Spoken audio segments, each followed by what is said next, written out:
Hello दोस्तों, स्वागत है आपका अपने यूट्यूब चैनल में। दोस्तों, आज से हम लोग करेंगे लूसेंट। लूसेंट के जितने भी पिंक बॉक्स में जो इंपॉर्टेंट क्वेश्चन दिया हुआ है, उस क्वेश्चन को करेंगे।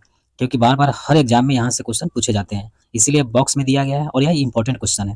तो इसे हम लोग करेंगे और आज हम शुरू कर रहे हैं, यानी कि मॉडर्न हिस्ट्री। मॉडर्न हिस्ट्री के जितने भी पिंक बॉक्स में क्वेश्चन है, उसको हम करेंगे। चलिए दोस्तों, शुरू करते हैं।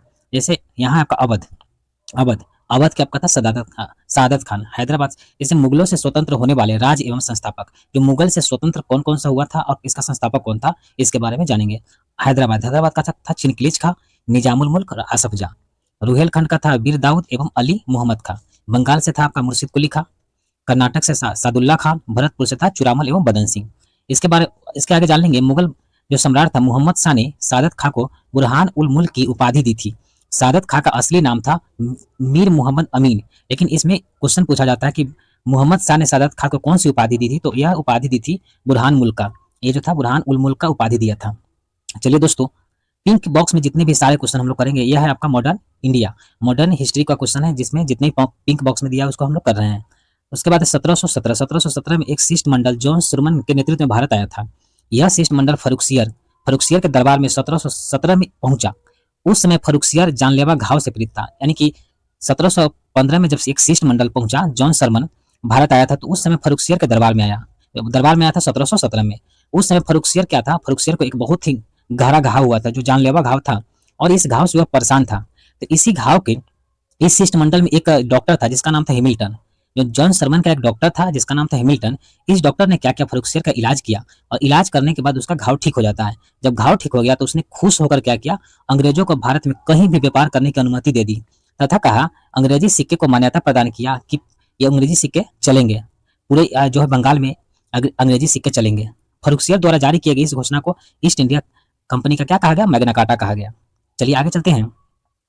उसके बाद को जानेंगे उत्तर मुगल कालीन जो मुगल सम्राट था, उसका जो अवधि था, जो समय काल था, उसके जानेंगे। जैसे बहादुर शाह 1707 से लेकर 1712 तक रहा। उसके बाद जहांदार शाह 1712 से लेकर 13 तक रहा। फरुखसियर आपका 1713 से लेकर 19 तक रहा था। मोहम्मद साहब का 1719 से लेकर 1748 तक रहा। अहमद साहब का 1748 से 1754 तक रहा।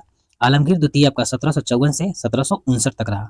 शाह आलम द्वितीय आपका 1759 से लेकर 1806 ईस्वी तक रहा था। अकबर द्वितीय की बात करें तो 1806 से लेकर 1837 ईस्वी तक रहा था। वही बात करते हैं बहादुर शाह जफर की, जो अंतिम मुगल बादशाह हुआ, जो आपका 1837 से लेकर 1857 की क्रांति के टाइम तक रहा। इसके बाद चलते हैं कुछ कंपनी, यूरोपीय कंपनियां कब आई।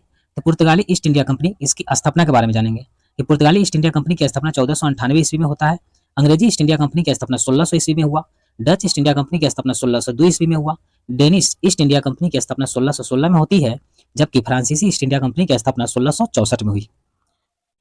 इसके बाद आपका स्वीडिश ईस्ट इंडिया कंपनी जो कुछ ही दिन रही थी, वो आपका 1731 में इसकी स्थापना हुई थी। इसके बाद चलेंगे यूरोपीय कंपनी की प्रथम फैक्ट्री, यानी कि यूरोपीय कंपनियों ने अपनी प्रथम फैक्ट्री कहाँ स्थापित की थी और कब की थी। तो पुर्तगाली कंपनी जो आई थी, वह कोचीन में अपनी पहली फैक्ट्री डाली थी और 1503 में डाली थी। डच की बात करें, डच आपका मसूलीपट्टनम में फर्स्ट जो है फैक्ट्री स्थापित किया 1605 में की थी। अंग्रेज की बात करते हैं, अंग्रेज आपका मसूलीपट्टनम में ही अपना डाला था पहली फैक्ट्री, जो कि 1611 में। डेनिस की बात करते हैं, डेनिस आपका ट्रावनकोट में 1620 में अपनी पहली कंपनी का फैक्ट्री डाला। फ्रांसीसी आपका सूरत में अपनी पहली फैक्ट्री की स्थापना करता है 1668 ईस्वी में। इसके बाद चलते हैं कर्नाटक युद्ध को एक नजर में देख लेते हैं। कर्नाटक युद्ध काफी इंपॉर्टेंट रहा है। कर्नाटक युद्ध से जो है क्वेश्चन बार बार पूछे भी जाते हैं। तो जानेंगे प्रथम कर्नाटक युद्ध को जो काल था आपका, प्रथम कर्नाटक युद्ध का 1746 से लेकर 1748 ईस्वी तक रहा था। 1746 से लेकर 1748 ईस्वी तक रहा। यह ऑस्ट्रिया के उत्तराधिकार के लिए हुआ था। यहाँ से क्वेश्चन बार बार पूछा गया है कि प्रथम कर्नाटक युद्ध जो था किसके उत्तराधिकार के लिए हुआ था, तो ऑस्ट्रिया के उत्तराधिकार के लिए युद्ध हुआ था। यह किस संधि के तहत समाप्त हुआ था, तो यह एला सापेल की संधि के तहत यह प्रथम कर्नाटक युद्ध समाप्त हुआ। इसके बाद जानेंगे दूसरा कर्नाटक युद्ध का जो समय काल था 1749 से लेकर 54 तक रहा था। इसमें क्या हुआ था? डुप्ले की हार हो गई थी और उसे वापस बुला लिया गया था। उसकी जगह पे गोडोही को भेजा गया, भारत में अगला फ्रांसीसी गवर्नर बनाया गया उसे, और अगला फ्रांसीसी गवर्नर बना के गोडोही को भारत भेजा गया था। और यह दूसरा कर्नाटक युद्ध जो संधि हुआ, किस संधि के तहत खत्म हुआ, तो इस संधि का नाम था पांडिचेरी की संधि। पांडिचेरी की संधि के तहत दूसरा कर्नाटक युद्ध खत्म हुआ। उसके बाद चलते हैं, कर्नाटक का तीसरा युद्ध हुआ था। तीसरा युद्ध आपका 1756 से लेकर 63 तक हुआ था, जो कि 1756 में शुरू हुआ। सप्तवर्षीय युद्ध, यानी 7 वर्षों तक यह युद्ध चलता रहा, इसीलिए सप्तवर्षीय युद्ध इसे कहा जाता है। और यह इसे जो समाप्त किया गया पेरिस की संधि के तहत इसे समाप्त किया गया। अगर हमें इसे ट्रिक के माध्यम से याद करना हो तो ऐसे याद करेंगे, ए पॉड पेरी, ये मतलब एला सापेल की संधि, पॉड मतलब पांडिचेरी की संधि और पेरी मतलब पेरिस की संधि। तो याद रखेंगे कर्नाटक युद्ध 3 ही हुआ था, प्रथम, दूसरा और तीसरा। तो इसका ट्रिक हो जाएगा ए पॉट पेरी, एला सपेल की संधि, पांडिचेरी की संधि और पेरिस की संधि। चलिए उसके बाद चलते बंगाल के नवाब। बंगाल के नवाब का जो कार्यकाल रहा, मुर्शिद कुली खां स्वतंत्र शासक था, जो कि 1713 से लेकर 1727 तक गद्दी पर रहा।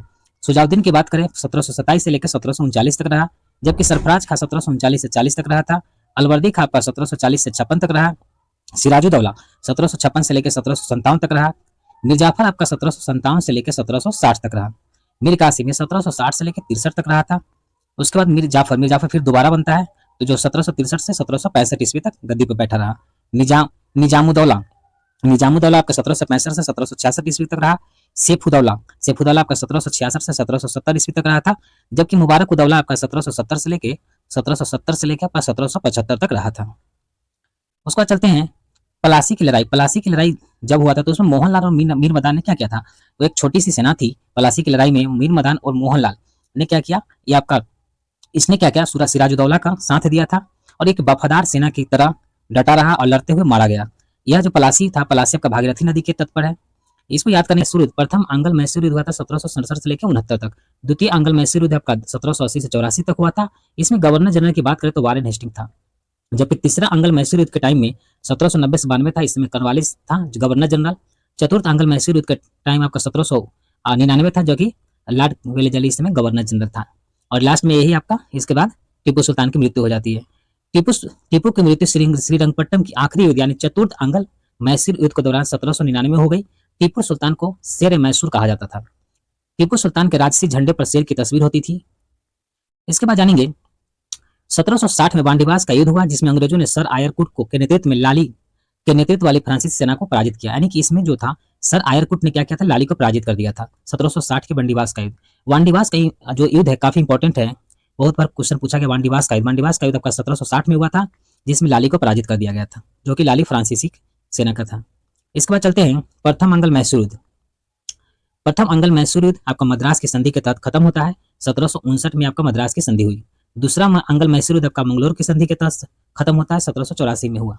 तीसरा आंग्ल मैसूर युद्ध आपका श्रीरंगपट्टनम की संधि के तहत खत्म होता है, जो कि 1792 में हुआ। अगर इसे हम ट्रिक के माध्यम से याद करें तो ऐसे याद रखेंगे, इस आंग्ल मैसूर युद्ध 3 ही हुआ था। इसे याद रखेंगे मद मंग श्री याद रखेंगे। मद से मद्रास, मंग से मंगलोर, श्री से श्रीरंगपट्टनम। तो ऐसे याद करेंगे मद मंग श्री ऐसे याद करेंगे। उसके बाद चलते हैं रॉबर्ट क्लाइव ने जेम्स रेनेल को हिंदुस्तान का मानचित्र तैयार करने को कहा था। भारत का पहला मानचित्र 1767 में रेनेल ने बनाया था, जिसका पूरा नाम जेम्स रेनेल था, जिसे बंगाल का एटलस वर्ष 1779 में चित्रित किया गया। जेम्स रेनेल को भारतीय भूगोल का पिता भी माना जाता है, यानी कि जेम्स रेनेल था, उसको भारतीय भूगोल का पिता भी माना जाता है। तो चलिए दोस्तों अब आगे जो चलेंगे, 1804 में बंबई में एशियाटिक सोसाइटी और 1823 में लंदन में Asiatic society of great Britain की स्थापना हुई थी। 1823 में लंदन में आपका Asiatic society of great Britain की स्थापना हुई थी। तो आज का यहीं खत्म होता है दोस्तों। अगले आपको वीडियो में चलेंगे दूसरे चैप्टर का, जो कि हम बारी बारी से पूरे मॉडर्न को खत्म करेंगे। इसमें जितने भी पिंक बॉक्स में दिया हुआ है मॉडर्न के सारे क्वेश्चन को, और जितने भी लूसेंट में दिया हुआ है पिंक बॉक्स में सारे क्वेश्चन को हम खत्म करेंगे। तो यहाँ से इंपॉर्टेंट क्वेश्चन है, क्वेश्चन यहाँ से बनता है, तो यहाँ से करेंगे।